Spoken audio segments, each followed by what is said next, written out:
everyone, I'm Apeksha Singh, your biology educator, and I welcome everyone in this wonderful series जिसका नाम है rapid revision, जिसमें हम बहुत ही कम टाइम के अंदर अंदर एक चैप्टर का रिवीजन करवा देते हैं। और आज जिस चैप्टर की बारी है उसका नाम है ऑर्गेनिज्म एंड पॉपुलेशन। तो चलिए स्टार्ट करते हैं बिना किसी देरी के।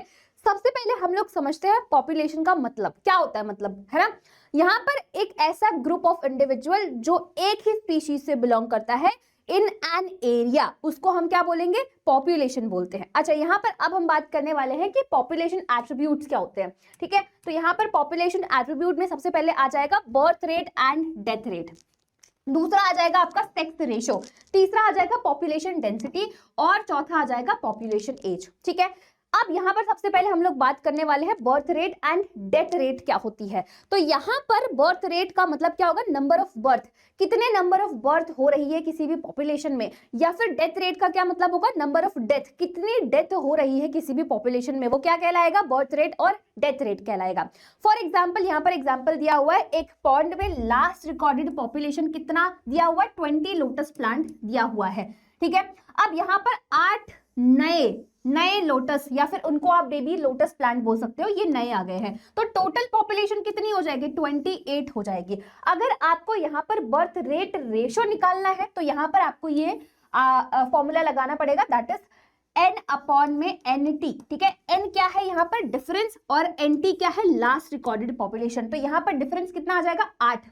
ठीक है, और लास्ट रिकॉर्डेड पॉपुलेशन कितनी थी, 20 थी, और आप इसको कैलकुलेट करोगे तो आपका बर्थ रेट रेशो कितना आ जाएगा, 0.4 आ जाएगा। इसी तरीके से आप डेथ रेट भी निकाल सकते हो। आई बात समझ में। ठीक है, तो birth rate and death rate समझ में आ गया, number of birth in a population जिसको हम लोग बर्थ रेट बोलते हैं। डेथ रेट क्या कहलाएगा, number of death in a population. ठीक है, उसको हम लोग डेथ रेट बोलते हैं। ठीक है, चलो आगे बढ़ते हैं। नेक्स्ट हम समझने वाले sex ratio, male and female का कितना रेशो है। ठीक है, मेल का ज्यादा है या फीमेल का कम है, मतलब कैसा है। ठीक है, कहीं पे हो सकता है मेल का ज्यादा हो फीमेल का कम हो, या फिर फीमेल का ज्यादा तो हो ही नहीं सकता कभी भी, है ना। तो ऐसा इस तरीके से यहाँ पर ये भी चीजें देखनी पड़ती है। अगर मेल का रेशो ज्यादा बढ़ रहा है एज कंपेयर टू फीमेल तो दिक्कत हो जाएगी, फिर तो वही वाली कहानी हो जाएगी कि आगे शादी करने के लिए कोई लड़कियां नहीं मिलेगी आपको। ठीक है, हाँ, तो सेक्स रेशो मतलब मेल और फीमेल का कितना है, ये बैलेंस भी होना चाहिए, बैलेंस में नहीं तो फिर इतना भी कम नहीं होना चाहिए फीमेल का कि भाई दिक्कत हो जाए। ठीक है, ओके, नेक्स्ट पे आते हैं पॉपुलेशन डेंसिटी की। अगर मैं बात करूं तो नंबर ऑफ ऑर्गेनिज्म किसी एक पर्टिकुलर एरिया में, उसको हम क्या बोलते हैं, पॉपुलेशन डेंसिटी बोलते हैं। अब इसको कैलकुलेट कैसे कर सकते हो, यहाँ पर सबसे पहले आता है आपका टोटल काउंट। टोटल काउंट जो है वो काफी ज्यादा एक्यूरेट होता है। टोटल काउंट मतलब आप घर घर जाकर, है ना, आप घर घर जाकर काउंट करके आ रहे हो। जैसे कि आपने देखा होगा 10 सालों में जनगणना होती है, तो आपके घर पे कुछ लोग आते होंगे पूछने के लिए, भाई आप बताओ, है ना, कि आपके घर में कितने लोग हैं, है ना, कितने बच्चे हैं, कितने बूढ़े हैं, कितने जवान लोग हैं, है ना, ये सारी चीजें पूछने के लिए आते हैं। तो ये क्या हुआ, टोटल काउंट। ये आपका एक्यूरेट होगा क्योंकि आप जा जाकर काउंट करके आ रहे हो, बट ये काफी ज्यादा टाइम कंज्यूमिंग होगा। ठीक है, ऐसे ही आपने ट्रीज का देखा होगा, आपने देखा होगा नंबर वहां पर लिखे होते हैं ट्रीज पे, वो क्या है, वो उसकी काउंटिंग है। ठीक है, तो पहला तो आ जाएगा टोटल काउंट, ये आपका बहुत ज्यादा एक्यूरेट होता है बट टाइम कंज्यूमिंग होता है। दूसरा होता है बायोमास कवर, कोई भी चीज कितना बायोमास कवर कर रही है। जैसे यहाँ पर एग्जांपल दिया हुआ है बैनियन ट्री और 200 पार्थेनियम ग्रासेस का। ठीक है, यहाँ पर अगर आप देखोगे इसका नंबर ज्यादा है, बट अगर इन टर्म्स ऑफ बायोमास देखोगे तो ये ज्यादा बायोमास कवर कर रहा है। ठीक है, बैनियन ट्री आपका ज्यादा बायोमास कवर कर रहा है। इकोलॉजिकल पॉइंट ऑफ व्यू से देखोगे तो इसका ज्यादा इंपॉर्टेंस है ना, इसका as compare to 200 parthenium grass इसका ज्यादा इंपॉर्टेंस है, but in terms of biomass ये ज्यादा बायोमास कवर कर रहा है as compare to 200 parthenium grasses. ठीक है, तीसरे पे आते हैं, तीसरा होता है इनडायरेक्ट काउंट। इनडायरेक्ट काउंट का मतलब कि आप डायरेक्टली काउंट नहीं कर रहे हो। कैसे करोगे, पग मार्क्स को देखकर, है ना, दूसरा फीकल मैटर को देखकर आप अंदाजा लगा सकते हो कि कितने होंगे, है ना, कितना इनका नंबर होगा। जैसे कि पग मार्क्स भाई, अगर आपको लायन या फिर टाइगर का नंबर जानना है तो आप जाकर उनको काउंट थोड़ी करने लगोगे, है ना। ब्रेकफास्ट बनने का अगर आपको शौक है तो ही आप जाओगे, अदरवाइज नहीं जाओगे।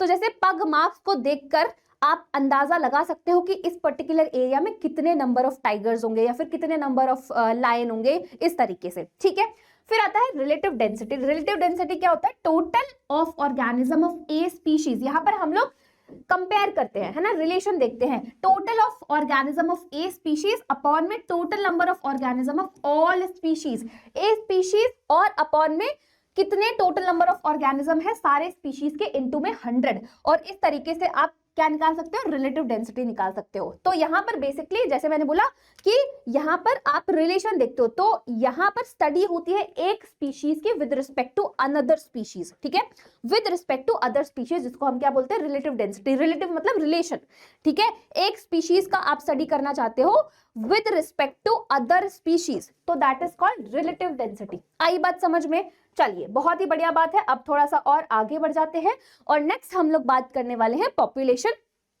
एज की, ठीक है।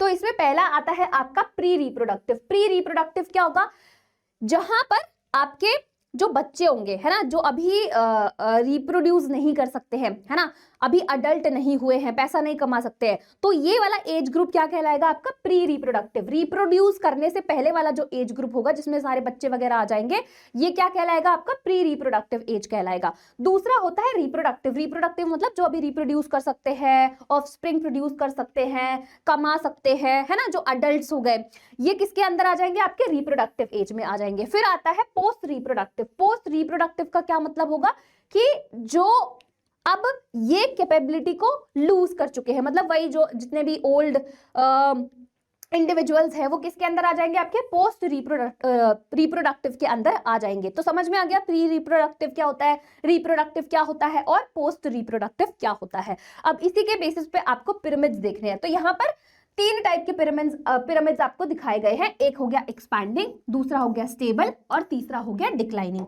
अगर मैं एक्सपैंडिंग की बात करती हूँ तो यहाँ पर जो आप देखोगे प्री रिप्रोडक्टिव जो है वो ज्यादा है ना, प्री रिप्रोडक्टिव ज्यादा है रिप्रोडक्टिव और पोस्ट रिप्रोडक्टिव से, ठीक है। तो ऐसे टाइप के पिरामिड को हम क्या बोलते हैं, एक्सपैंडिंग पिरामिड बोलते हैं, ठीक है। दूसरे पे आ जाओ, दूसरा है स्टेबल, जहां पर आपका प्री रिप्रोडक्टिव और रिप्रोडक्टिव एज ग्रुप जो है ऑलमोस्ट सेम है, तो ऐसे पिरामिड को हम लोग स्टेबल बोलते हैं। यहाँ पर किस शेप का बनता है, बेल शेप पिरामिड बनता है। यहाँ पर अगर आप देखोगे तो ट्राइंगुलर बनेगा। यहाँ पर आ जाओ डिक्लाइनिंग की अगर मैं बात करती हूँ तो यहाँ पर आप देखोगे जो आपका प्री रिप्रोडक्टिव है वो कम है as compare to reproductive and post reproductive. तो ऐसे पॉपुलेशन को हम डिक्लाइनिंग पॉपुलेशन बोलते हैं, ठीक है। एक्सपैंडिंग पॉपुलेशन, स्टेबल पॉपुलेशन और डिक्लाइनिंग। और इसमें शेप देखोगे तो अर्न शेप्ड बनता है, ठीक है। कैसा बनता है, अर्न शेप्ड बनता है। आई बात समझ में? तो ये बहुत ही ज्यादा इंपॉर्टेंट है, इस पे क्वेश्चन पूछा जा सकता है, तो इसको अच्छे से कर लेना, ठीक है। इसको अच्छे से पिरामिड्स वगैरह को अच्छे से देख लेना। चलिए आगे बढ़ते हैं, पॉपुलेशन ग्रोथ की हम लोग बात करने वाले हैं। पॉपुलेशन ग्रोथ क्या होता है ना, इसके बारे में हम लोग थोड़ा सा चर्चा कर लेते हैं। देखो, पॉपुलेशन के साइज में चेंज होना, है ना, दैट इज कॉल्ड मतलब टाइम के साथ पॉपुलेशन के साइज में चेंज होना, that is called population growth. अच्छा, अब वो बढ़ भी सकता है, घट भी सकता है। सबसे पहले आता है एक्सपोनेंशियल ग्रोथ। एक्सपोनेंशियल ग्रोथ की अगर मैं बात करूं तो यहाँ पर आपके जो रिसोर्सेज होंगे वो अनलिमिटेड होंगे। अगर रिसोर्सेज अनलिमिटेड हैं, खाने का, है ना, रहने का, सारी चीजें जो है अनलिमिटेड है, तो जो भी इंडिविजुअल्स है वो अपने रिप्रोडक्टिव पोटेंशियल को रीच करते हैं। रिप्रोडक्टिव पोटेंशियल क्या मतलब होता है, अब ये थियोरेटिकल ही है ना। तो यहाँ पर अगर इसकी बात करूं मैं, एक्सपोनेंशियल ग्रोथ की बात करती हूं, तो रिसोर्सेज यहाँ पर अनलिमिटेड होते हैं। यहाँ पर जो आपको ग्राफ देखने को मिलेगा ये आपका जे शेप्ड होगा। जे शेप्ड का मतलब कि यहाँ पर रिसोर्सेज अनलिमिटेड है तो इंडिविजुअल अपने मैक्सिमम रिप्रोडक्टिव पोटेंशियल को रीच करता है, ठीक है। ये बात समझ में आ गई। यहाँ पर इक्वेशन अगर आप देखोगे dn अपॉन में dt rn, और यहाँ पर जो आपको कर्व देखने को मिलता है that is J shaped curve. फिर आ जाते हैं हम लोग लॉजिस्टिक ग्रोथ। ये आपका लॉजिकल होता है, यहाँ पर जो आपके रिसोर्सेज है वो लिमिटेड है, ठीक है। रिसोर्सेज लिमिटेड है। यहाँ पर कैरिंग कैपेसिटी का मतलब है कि कितना मैक्सिमम पॉपुलेशन साइज जो है एनवायरमेंट झेल सकता है ना। ऐसा नहीं हो कि भाई पॉपुलेशन का साइज बढ़ता जा रहा है, ऐसा नहीं होता। यहाँ पर कितना आपका एनवायरमेंट पॉपुलेशन के साइज को झेल सकता है, that is called carrying capacity. मतलब कि भाई इतना ही झेला जाएगा, अगर इससे ज्यादा बढ़ोगे तो फिर दिक्कत हो जाएगी। आपने देखा होगा कि बहुत सारी जगहों पे क्या कहते हैं, नेचुरल डिजास्टर्स आ जाते हैं। क्योंकि वहां पर पॉपुलेशन साइज बहुत ज्यादा इंक्रीज होता जा रहा है, ठीक है। यस, तो यहाँ पर कैरिंग कैपेसिटी होता है, एक एनवायरमेंट रेजिस्टेंस होता है जिसकी वजह से पॉपुलेशन साइज फर्दर इंक्रीज नहीं होती है। ठीक है, यहाँ पर जो आपको कर्व देखने को मिलेगा that is S shaped curve. ये देख रहे हो, ये आपका एस शेप्ड कर्व है जिसको हम लोग सिग्मॉइड कर्व भी बोलते हैं। यहाँ पर 3 फेजेस होते हैं, एक हो गया लैग फेज, दूसरा हो गया लॉग फेज और तीसरा हो गया आपका स्टेशनरी फेज। लैग फेज में जो पॉपुलेशन ग्रोथ होता है वो इतना ज्यादा नहीं होता है, बट धीरे धीरे धीरे धीरे लॉग फेज में बढ़ता रहता है, फिर एक पॉइंट पर आकर ये स्टेशनरी हो जाता है, क्योंकि यहाँ पर जो रिसोर्सेज है वो लिमिटेड है, यहाँ पर एनवायरमेंट का रेजिस्टेंस है वो रोक देगा भाई, इसके आगे ऊपर आपको जाना नहीं है ना, अदरवाइज दिक्कत हो जाएगी। ठीक है, आई बात समझ में? अगेन ये भी आपका टॉपिक बहुत ही ज्यादा इंपॉर्टेंट है, तो इसको भी बहुत अच्छे से प्रिपेयर कर लेना, दोनों को, एक्सपोनेंशियल ग्रोथ को भी और लॉजिस्टिक ग्रोथ को भी, और इसकी ग्राफ्स को भी देख लेना। ठीक है, चलो आगे बढ़ते हैं। नेक्स्ट आता है पॉपुलेशन इंटरैक्शन। अब यहाँ पर पॉपुलेशन इंटरैक्शन के बारे में मैं बता देती हूँ, पॉपुलेशन आखिर में इंटरैक्ट क्यों कर रहे हैं, ये चीज आपको बहुत अच्छे से पता ही होगा। ठीक है, यहाँ पर पॉपुलेशन इंटरैक्शन में क्या क्या चीजें आ रही है उसके बारे में हम लोग डिस्कशन कर लेते हैं। अगेन यहाँ पर सारे एग्जाम्पल्स नहीं लिखे हुए, बट आपके बुक में जितने भी एग्जाम्पल्स हैं वो सारे आपको याद करने हैं। ठीक है, बहुत अच्छे से उनको याद कर लेना, कभी भी पूछा जा सकता है, मतलब एग्जाम्पल से ही यहाँ पर क्वेश्चंस आएंगे। ठीक है, चलो पहले हम लोग बात कर लेते हैं म्यूचुअलिज्म की। म्यूचुअलिज्म का मतलब क्या होता है, दोनों को बेनिफिट हो रहा है। ठीक है, मतलब एक सिम्बायोटिक एसोसिएशन में रह रहे हैं, है ना, और दोनों को एक दूसरे से बेनिफिट हो रहा है, जैसे कि एग्जांपल लाइकन का हो गया। दूसरा आ जाएगा कमेंसलिज्म। कमेंसलिज्म में एक को बेनिफिट हो रहा है और एक को कोई भी नुकसान नहीं पहुंच रहा है ना, जैसे एग्जांपल आ गया ऑर्किड ऑन मैंगो ट्री। ठीक है, तो यहाँ पर एक को तो बेनिफिट होगा और दूसरे को कोई नुकसान नहीं होगा। उसने बोला भाई मुझे यहाँ पर रहने दो, तो उसने बोला ठीक है रहने दो, मुझे कोई नुकसान मत पहुंचाना, उसने बोला ठीक है, कोई दिक्कत वाली बात नहीं है। तीसरा हो जाएगा पैरासिटिज्म। पैरासिटिज्म में एक को तो फायदा हो रहा है और दूसरे को नुकसान होगा, है ना। अब जो भी पैरासाइट है जो किसी की बॉडी पे है वो क्या कहलाएगा, होस्ट कहलाएगा। तो होस्ट की बॉडी से न्यूट्रिशन ले रहा है तो डेफिनेटली होस्ट का क्या हो रहा है, नुकसान हो रहा है, बट जो पैरासाइट है उसका तो फायदा हो रहा है ना। तो एग्जाम्पल आ जाएगा टेपवर्म, है ना, एग्जाम्पल आ जाएगा टेपवर्म। प्रेडेशन में एक को फायदा होता है, दूसरे को नुकसान होता है। यहाँ पर जो प्रेडेटर है वो प्रे को किल करता है ना।